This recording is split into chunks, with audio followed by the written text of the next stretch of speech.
ଆଜିର ଏହି ଭିଡ଼ିଓରେ ଆମେ ଗୁପ୍ତ ଯୁଗର ସାଂସ୍କୃତିକ ଉପଲବ୍ଧି ବିଷୟରେ ଜାଣିବା। ଗୁପ୍ତ ଯୁଗର ସାଂସ୍କୃତିକ ଉପଲବ୍ଧିର କେବଳ ସାହିତ୍ୟ ବିଷୟରେ ଜାଣିବା ପିଲାମାନେ। ଯଦି ଆମେ ଗୁପ୍ତ ଯୁଗର ସାଂସ୍କୃତିକ ଉପଲବ୍ଧିକୁ ଗୋଟିଏ ଭିଡ଼ିଓରେ ପଢ଼ିବା ପିଲାମାନେ, ତାହେଲେ ଭିଡ଼ିଓଟି ବହୁତ ବଡ଼ ହୋଇଯିବ। ତେଣୁକରି ଗୁପ୍ତ ଯୁଗର ସାଂସ୍କୃତିକ ଉପଲବ୍ଧିକୁ ଆମେ ବିଭିନ୍ନ ଭାଗ କରି ପଢ଼ିବା ଏବଂ ଆଜିର ଏହି ଭିଡ଼ିଓରେ ଆମେ ଗୁପ୍ତ ଯୁଗର ସାଂସ୍କୃତିକ ଉପଲବ୍ଧିର କେବଳ ସାହିତ୍ୟ ବିଷୟରେ ପଢ଼ିବା। ପିଲାମାନେ, ତୁମର ପରୀକ୍ଷାରେ 3 ମାର୍କର ପ୍ରଶ୍ନ ଆସେ ଗୁପ୍ତ ଯୁଗର ସାହିତ୍ୟ ବିଷୟରେ ବର୍ଣ୍ଣନା କର ବୋଲି। ଯଦି ବି ଏ ବର୍ଷ ତୁମର ପରୀକ୍ଷାରେ ପ୍ରଶ୍ନ ଆସେ ଗୁପ୍ତ ଯୁଗର ସାହିତ୍ୟ ବିଷୟରେ ବର୍ଣ୍ଣନା କର, ତାହେଲେ ତୁମେ ଏଠି ଯେଉଁ ମୁଁ 7ଟି ପଏଣ୍ଟ ଲେଖିଛି ପିଲାମାନେ, ଏହି 7ଟି ପଏଣ୍ଟକୁ ତୁମର ପରୀକ୍ଷାରେ ଲେଖିବାକୁ ପଡ଼ିବ।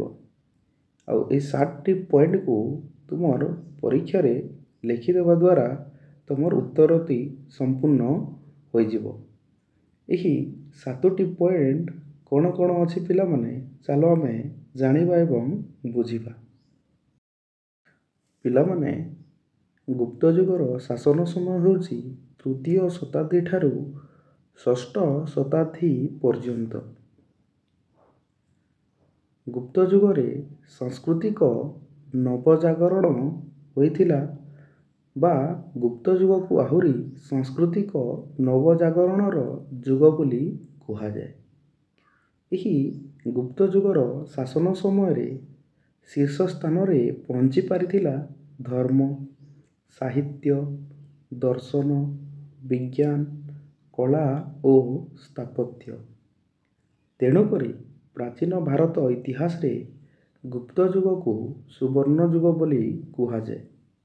ପିଲାମାନେ, ତୁମର ପରୀକ୍ଷାରେ 1 ମାର୍କର ପ୍ରଶ୍ନ ଆସେ ଯେ କେଉଁ ଯୁଗକୁ ପ୍ରାଚୀନ ଭାରତ ଇତିହାସରେ ସୁବର୍ଣ୍ଣ ଯୁଗ ବୋଲି କୁହାଯାଏ? କେଉଁ ଯୁଗକୁ କୁହାଯାଏ? ଗୁପ୍ତ ଯୁଗକୁ ସୁବର୍ଣ୍ଣ ଯୁଗ ବୋଲି କୁହାଯାଏ। କାହିଁକି ଗୁପ୍ତ ଯୁଗକୁ ପ୍ରାଚୀନ ଭାରତ ଇତିହାସରେ ସୁବର୍ଣ୍ଣ ଯୁଗ ବୋଲି କୁହାଯାଏ? କାହିଁକି ନା ଏହି ଗୁପ୍ତ ଯୁଗରେ ଶୀର୍ଷ ସ୍ଥାନରେ ପହଞ୍ଚି ପାରିଥିଲା ଧର୍ମ, ସାହିତ୍ୟ, ଦର୍ଶନ, ବିଜ୍ଞାନ, କଳା ଓ ସ୍ଥାପତ୍ୟ। ତେଣୁକରି ଗୁପ୍ତ ଯୁଗକୁ ପ୍ରାଚୀନ ଭାରତ ଇତିହାସରେ ସୁବର୍ଣ୍ଣ ଯୁଗ ବୋଲି କୁହାଯାଏ। ଆହୁରି ପିଲାମାନେ, ତୁମର ପରୀକ୍ଷାରେ ଲଙ୍ଗ୍ କ୍ୱେଶ୍ଚନ୍ ପଡ଼ିଥାଏ 8 ମାର୍କର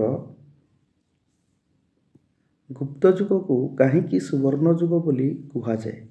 ଆଉ ସେହି ପ୍ରଶ୍ନରେ ଏଠି ଯେଉଁ ପଏଣ୍ଟ ଗୁଡ଼ାକ ଅଛି, ସେହି ପଏଣ୍ଟ ଗୁଡ଼ିକ ବିଷୟରେ ଲେଖିବାକୁ ପଡ଼ିବ, ଯେମିତିକି ଧର୍ମ, ସାହିତ୍ୟ, ଦର୍ଶନ, ବିଜ୍ଞାନ, କଳା ଓ ସ୍ଥାପତ୍ୟ। ଆଉ ଆଜି ଆମେ ପଢ଼ୁଛେ ସାହିତ୍ୟ ବିଷୟରେ। ପରବର୍ତ୍ତୀ ଭିଡ଼ିଓ ଗୁଡ଼ିକରେ ଆମେ ଧର୍ମ ବିଷୟରେ ପଢ଼ିବା, ଦର୍ଶନ ବିଷୟରେ ପଢ଼ିବା, ବିଜ୍ଞାନ, କଳା ଓ ସ୍ଥାପତ୍ୟ ବିଷୟରେ ପଢ଼ିକି ଆମେ ଏହି ଗୁପ୍ତ ଯୁଗକୁ ସମାପ୍ତ କରିବା। ପିଲାମାନେ, ଗୁପ୍ତ ଯୁଗକୁ ତୁଳନା କରାଯାଇଥାଏ ଗ୍ରୀସ୍ ଦେଶର ପେରିକ୍ଲିସ୍ ଯୁଗ ସହିତ, ରୋମର ଅଗଷ୍ଟସଙ୍କ ଯୁଗ ସହିତ ଏବଂ ଇଂଲଣ୍ଡର ଏଲିଜାବେଥଙ୍କ ଯୁଗ ସହିତ। ଗୁପ୍ତ ଯୁଗରେ ସାଂସ୍କୃତିକ ବିକାଶ ହେବାର ପଛରେ ଅନେକ ଗୁଡ଼ିଏ କାରଣମାନ ଅଛି। ଯେମିତିକି ପ୍ରଥମ କାରଣ ହେଲା ରାଜନୈତିକ ଏକତା, ଦ୍ୱିତୀୟ କାରଣ ହେଲା ଗୁପ୍ତ ଯୁଗରେ ଆଭ୍ୟନ୍ତରୀଣ ଶାନ୍ତି, ତୃତୀୟ କାରଣ ହେଲା ଜନହିତକର ଶାସନ, ଚତୁର୍ଥ କାରଣ ହେଲା ଆର୍ଥିକ ସମୃଦ୍ଧି ଏବଂ ପଞ୍ଚମ କାରଣ ହେଲା ସାଂସ୍କୃତିକ ବିକାଶ।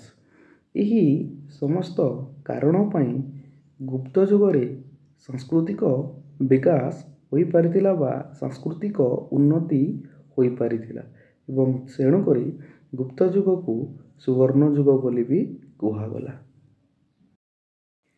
ଗୁପ୍ତ ଯୁଗର ସାହିତ୍ୟ। ସାହିତ୍ୟ କ୍ଷେତ୍ରରେ ଗୁପ୍ତ ଯୁଗରେ ଉନ୍ନତି ହୋଇଥିଲା। ଏହି ଗୁପ୍ତ ଯୁଗରେ ସଂସ୍କୃତ ଭାଷାର ପୁନରୁତ୍ଥାନ ହୋଇଥିଲା। ପରୀକ୍ଷାରେ 1 ମାର୍କର ପ୍ରଶ୍ନ ଆସେ ଗୁପ୍ତ ଯୁଗରେ କେଉଁ ଭାଷାର ପୁନରୁତ୍ଥାନ ହୋଇଥିଲା ବୋଲି। କେଉଁ ଭାଷାର ପୁନରୁତ୍ଥାନ ହୋଇଥିଲା?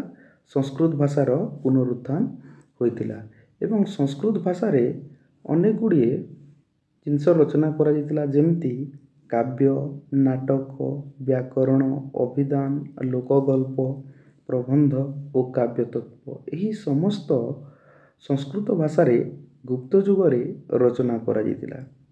ଗୁପ୍ତ ରାଜବଂଶର ଜଣେ ପ୍ରସିଦ୍ଧ ରାଜା ଥିଲେ ସମୁଦ୍ରଗୁପ୍ତ।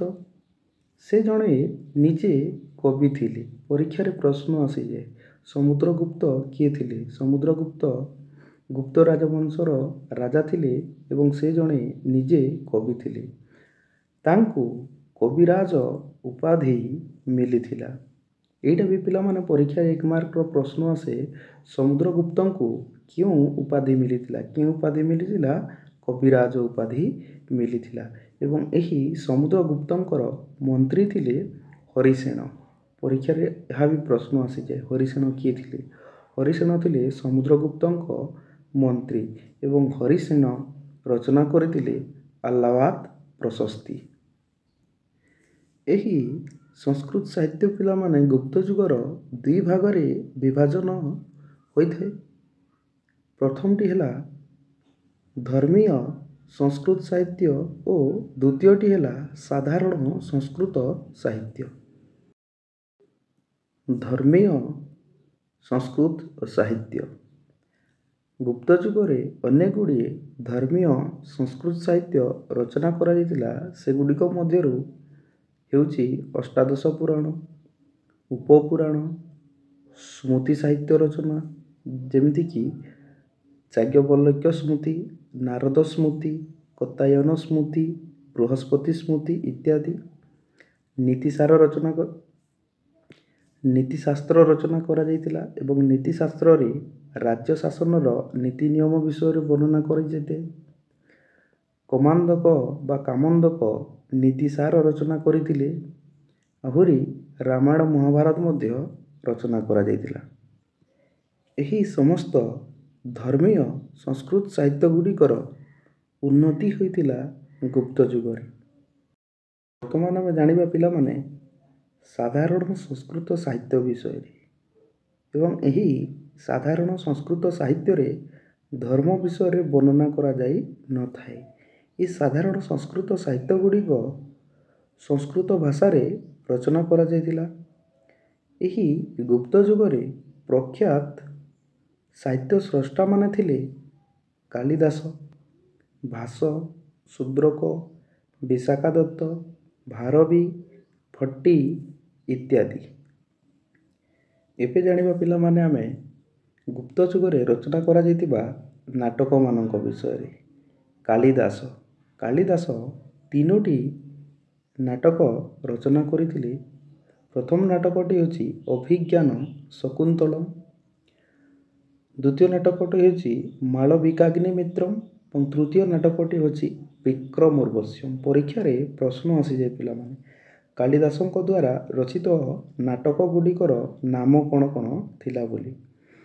ଅଭିଜ୍ଞାନ ଶକୁନ୍ତଳମ୍, ମାଳବିକାଗ୍ନିମିତ୍ରମ୍ ଏବଂ ବିକ୍ରମୋର୍ବଶ୍ୟମ୍।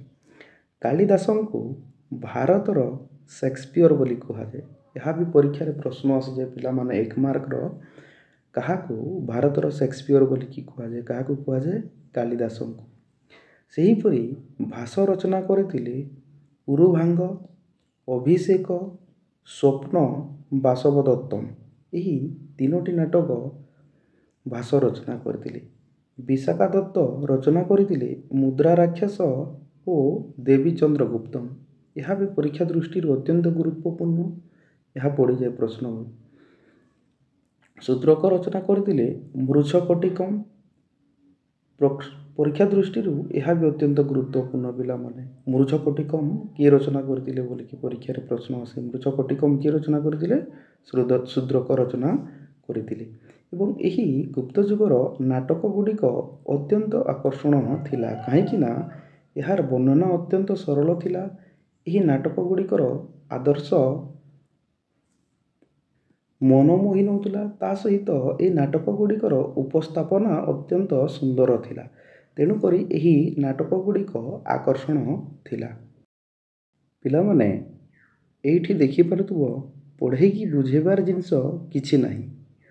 ଯିଏ ଯେତିକି ପଢ଼ିବ ସିଏ ସେତିକି ହିଁ ମନେ ରଖିପାରିବ। ଅନ୍ୟ କିଛି ଆଉ ଉପାୟ ନାହିଁ। କାହିଁକି ନା ଏଠି ସବୁ ନାଁ ଗୁଡ଼ାକ ଅଛି, କିଏ କ'ଣ ଲେଖିଛନ୍ତି ଲେଖା ହୋଇଛି, ତାକୁ ବୁଝେଇବାର କିଛି ନାହିଁ। ତୁମେମାନେ ଯିଏ ଯେତେ ଥର ଏଇ ଭିଡ଼ିଓ ଦେଖିବ ସେତିକି ତୁମର ମନେ ରହିବ ପିଲାମାନେ।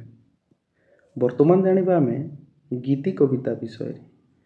କାଳିଦାସ ଦୁଇଟି କବିତା ରଚନା କରିଥିଲେ, ଋତୁସଂହାର ଓ ମେଘଦୂତମ୍। ପରୀକ୍ଷାରେ ପ୍ରଶ୍ନ ଆସିଯାଏ ପିଲାମାନେ ଯେ କାଳିଦାସଙ୍କ ଦ୍ୱାରା ରଚିତ ଦୁଇଟି କବିତାର ନାମ କ'ଣ କ'ଣ ଥିଲା? କ'ଣ କ'ଣ ଥିଲା? ଋତୁସଂହାର ଏବଂ ମେଘଦୂତମ୍। ଭାରବୀ ରଚନା କରିଥିଲେ କିରତାର ଜୁନିୟମ୍। ସେମିତି ଭଟ୍ଟି ରଚନା କରିଥିଲେ ଭଟ୍ଟି କାବ୍ୟ।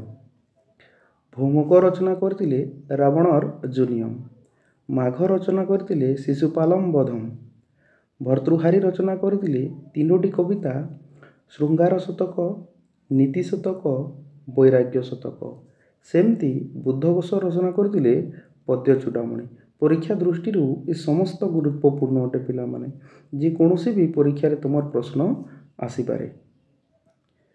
ବର୍ତ୍ତମାନ ଆମେ ଜାଣିବା କାବ୍ୟ ସାହିତ୍ୟ ବିଷୟରେ। କାଳିଦାସ ରଚନା କରିଥିଲେ ରଘୁବଂଶମ୍, କୁମାର ସମ୍ଭବମ୍, ଦୁଇଟି ମହାକାବ୍ୟ। ଦଣ୍ଡୀ ରଚନା କରିଥିଲେ ଦଶକୁମାର ଚରିତ। ସୁବନ୍ଧୁ ରଚନା କରିଥିଲେ ବାସବଦତ୍ତା। ବିଷ୍ଣୁ ଶର୍ମା ରଚନା କରିଥିଲେ ପଞ୍ଚତନ୍ତ୍ର ଏବଂ ବତ୍ସାୟନ ରଚନା କରିଥିଲେ କାମସୂତ୍ର। ବର୍ତ୍ତମାନ ଜାଣିବା ପିଲାମାନେ କାବ୍ୟତତ୍ତ୍ୱ ଓ ଛନ୍ଦ ବିଷୟରେ। ଦଣ୍ଡୀ ଲେଖିଥିଲେ କାବ୍ୟାଦର୍ଶ ବିଷୟରେ। ଭୀମଙ୍କର ରଚନା କରିଥିଲେ କାବ୍ୟାଲଙ୍କାର ବିଷୟରେ। ଦଣ୍ଡୀ ରଚନା କରିଥିଲେ କାବ୍ୟାଦର୍ଶ, ଭୀମଙ୍କର ରଚନା କରିଥିଲେ କାବ୍ୟାଲଙ୍କାର। ବରାହମିହିର ରଚନା କରିଛନ୍ତି ବୃହତ୍ ସଂହିତା ଏବଂ ଏହି ବୃହତ୍ ସଂହିତାକୁ ସେ 60ଟି ଛନ୍ଦରେ ବର୍ଣ୍ଣନା କରିଛନ୍ତି। ବର୍ତ୍ତମାନ ଜାଣିବା ପିଲାମାନେ ଗୁପ୍ତ ଯୁଗରେ ରଚନା କରାଯାଇଥିବା ବ୍ୟାକରଣ ଓ ଅଭିଧାନ ବିଷୟରେ। ଚନ୍ଦ୍ରଗୌମୀନ ରଚନା କରିଥିଲେ ଚନ୍ଦ୍ର ବ୍ୟାକରଣ। ପାଣିନି ରଚନା କରିଥିଲେ ଅଷ୍ଟାଧ୍ୟାୟୀ। କତାୟନ ରଚନା କରିଥିଲେ ବାର୍ତ୍ତିକା। ଜୈନେନ୍ଦ୍ର ରଚନା କରିଥିଲେ ବ୍ୟାକରଣ। ଅମର ସିଂ ରଚନା କରିଥିଲେ ଅମରକୋଷ। ଏହି ଗୁପ୍ତ ଯୁଗ ସମୟରେ ଅଭିଧାରକମାନେ ଥିଲେ ବା ମୁଖ୍ୟ ଅଭିଧାରକମାନେ ଥିଲେ ବରରୁଚି, କାତ୍ୟାୟନ, ବାଚସ୍ପତି ଇତ୍ୟାଦି। ଗୁପ୍ତ ଯୁଗରେ କେବଳ ସଂସ୍କୃତ ଭାଷାର ଉନ୍ନତି ହୋଇନଥିଲା, ସଂସ୍କୃତ ଭାଷା ସହିତ ପାଲି ଭାଷା ଓ ପ୍ରାକୃତ ଭାଷାର ଉନ୍ନତି ହୋଇଥିଲା। ବୌଦ୍ଧ ଧର୍ମଗ୍ରନ୍ଥ ଗୁଡ଼ିକର ରଚନା ପିଲାମାନେ ପାଲି ଭାଷାରେ ହିଁ ହୋଇଥିଲା। ପରୀକ୍ଷାରେ 1 ମାର୍କର ପ୍ରଶ୍ନ ଆସେ। ବୌଦ୍ଧ ଧର୍ମ ଗ୍ରନ୍ଥ ଗୁଡ଼ିକ କେଉଁ ଭାଷାରେ ରଚନା କରାଯାଇଥିଲା? ବୌଦ୍ଧ ଧର୍ମ ଗ୍ରନ୍ଥ ଗୁଡ଼ିକ ପାଲି ଭାଷାରେ ରଚନା କରାଯାଇଥିଲା। ସେହି ସମୟରେ ଜୈନ ଧର୍ମ ଗ୍ରନ୍ଥ ଗୁଡ଼ିକ ମଧ୍ୟ ପ୍ରାକୃତ ଭାଷାରେ ରଚନା କରାଯାଇଥିଲା। ଏହା ବି ପରୀକ୍ଷାରେ ପ୍ରଶ୍ନ ଆସିଯାଏ ପିଲାମାନେ ଯେ ଜୈନ ଧର୍ମ ଗ୍ରନ୍ଥ ଗୁଡ଼ିକ କେଉଁ ଭାଷାରେ ରଚନା କରାଯାଇଥିଲା? କେଉଁ ଭାଷାରେ ରଚନା କରାଯାଇଥିଲା? ପ୍ରାକୃତ ଭାଷାରେ ରଚନା କରାଯାଇଥିଲା। ପିଲାମାନେ ତୁମର +2 second year arts history subject ଯେଉଁ ଅଛି, +2 ସେକେଣ୍ଡ ଇୟର ଆର୍ଟ୍ସ ହିଷ୍ଟ୍ରି ସବଜେକ୍ଟର ଯେଉଁ ତୁମର ବାର୍ଷିକ ପରୀକ୍ଷା ହେବ ପିଲାମାନେ, ଏ ବାର୍ଷିକ ପରୀକ୍ଷା ପାଇଁ ଏ ଗୁପ୍ତ ଯୁଗର ସାହିତ୍ୟ ଅତ୍ୟନ୍ତ ଗୁରୁତ୍ୱପୂର୍ଣ୍ଣ ଅଟେ। କାହିଁକି ନା ଏ ଗୁପ୍ତ ଯୁଗର ସାହିତ୍ୟରୁ 1 ମାର୍କର ପ୍ରଶ୍ନ 1-2ଟି ଯେମିତି ହେଲେ ବି ଆସିବ, ଆଉ 2 ମାର୍କର ପ୍ରଶ୍ନ 1-2ଟି ଯେମିତି ହେଲେ ବି ଆସିବ। ତ ତେଣୁକରି ତୁମର କାର୍ଯ୍ୟ ହେଉଛି ପିଲାମାନେ ଏହି ଭିଡ଼ିଓଟିକୁ ଅତି କମ୍ରେ 3ରୁ 4 ଥର ଦେଖିବ, ଯଦ୍ୱାରା ଏହି ଯେଉଁ ଆମେ ଗୁପ୍ତ ଯୁଗର ସାହିତ୍ୟ ପଢ଼ିଲା, କିଏ କେଉଁ ସାହିତ୍ୟ ରଚନା କରିଛନ୍ତି ତାର ବିଷୟରେ ତୁମର ମନେ ରହିଯିବ ଏବଂ ପରୀକ୍ଷାରେ ଯଦି ସେହି ପ୍ରଶ୍ନ ଆସେ ତୁମେ ବହୁତ ଭଲ ଭାବରେ ତାର ଉତ୍ତର କରିକି ତୁମେ ଆସିବ। ପିଲାମାନେ ଆଜିର ଭିଡ଼ିଓରେ ଆମେ ଯାହା ବି ପଢ଼ିଲେ ସେହି ବିଷୟବସ୍ତୁକୁ ନେଇକି ମୁଁ ତୁମମାନଙ୍କୁ କିଛି ଏଠି ପ୍ରଶ୍ନ ଦେଇଛି, 5ଟି ପ୍ରଶ୍ନ। এই 5ଟି ପ୍ରଶ୍ନର ଉତ୍ତର ତୁମେ କମେଣ୍ଟ ବକ୍ସରେ କରି ଲେଖିକି ପଠାଇବ। ମୁଁ ତୁମର କମେଣ୍ଟ ବକ୍ସରେ ରିପ୍ଲାଏ କରିବି ପିଲାମାନେ।